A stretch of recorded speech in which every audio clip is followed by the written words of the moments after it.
See, this is the brass mug. See all these bands?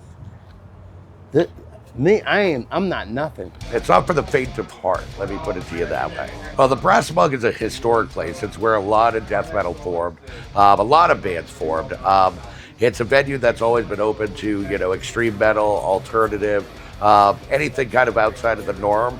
You're not going to see dance parties here. The Brass Mug has been the hub of metal in Tampa for decades. I know the current owner has owned this place since '91. She's not even the first owner, so we've been around for a very long time. The Mug has its own atmosphere because of the history here and because of the people that frequent. It's literally nothing to be having a beer at the end of a show, turn to your left, and oh wait, that's half of Cannibal Corpse that just walked in. What's the biggest band you think you've seen there? Oh man, Cannibal Corpse, probably. Which is fitting. It's like my therapy. I live 2 minutes away, and I can meet friends here. The bands will snap. It's like, and they come from everywhere. Sometimes you have something on your mind. A band that will get up there and play a song is exactly what's bothering you, and you just sit there and listen to it, you feel me? And so that's why I come here. So the Tampa metal scene has a lot of history. I got into metal in the early '90s. Started listening. My bands I started listening to were like Morbid Angel, Obituary, basically Tampa Bay-based bands. Tampa is the home of death metal. It's kind of the world pinnacle of death metal. I've heard it called Metal Mecca, or Metal City. The birth of death metal. A lot of the bands, Deicide, Morbid Angel, Nocturnus, the bigger known original wave of death metal comes very much from Tampa and the Tampa area. And, there was metal, even before that, Nasty Savage, Savatage. So it goes back actually a bit even before what you see, like people praising the early '90s metal. It was in the '80s as well here in Tampa. There was a time here in the scene where it was a lot divided. There was a lot more competition than cooperation, which was kind of the point of creating Tampa Bay metal scene. We wanted to be able to bring bands together to work together cooperatively, and we wanted to kind of chase out the gatekeepers that used to kind of run the scene. The shady promoters that were taking the money and running while the bands were kind of left to starve. Tonight we've got the first round of the battles for Wacken Open Air. It's pretty much a shootout between some of the most talented bands that Florida has to offer.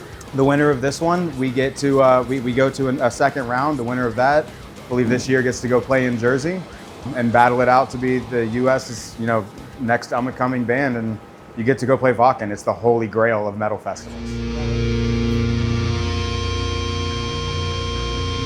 I want you to kill everyone over there! And I want you to kill everybody over there! And nobody goes until I say, hold! Hold! Ah!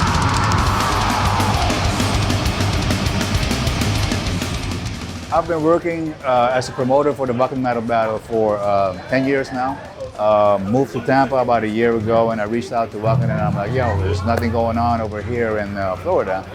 So why not do the metal battle in Florida as well, since we have many states. We got California, we got New York, we got Texas, we got, all of these guys participating. So got the green light and went ahead and started preparing for this show. Us as Florida bands with the potential to go over onto the world stage of Wacken, we're not just bringing our music, we're representing Florida, our metal scene, our coworkers, our colleagues. So we get to go out there, give it everything we have, and do it for the hometown.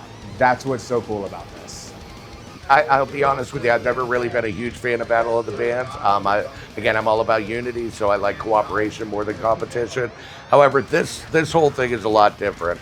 To get a band from our area to go play at Wacken in Germany is a huge thing, and that's that's a huge motivating factor for us. So this scene has an iconic status in the international metal community because a lot of legendary bands come from this area. And to be able to work this area as well and to promote the Wacken brand as well and kind of bring the local scene back in the spotlight, bring it back out into the world, and hopefully have a Florida finalist representing the U.S. at Wacken in Germany. That would be awesome.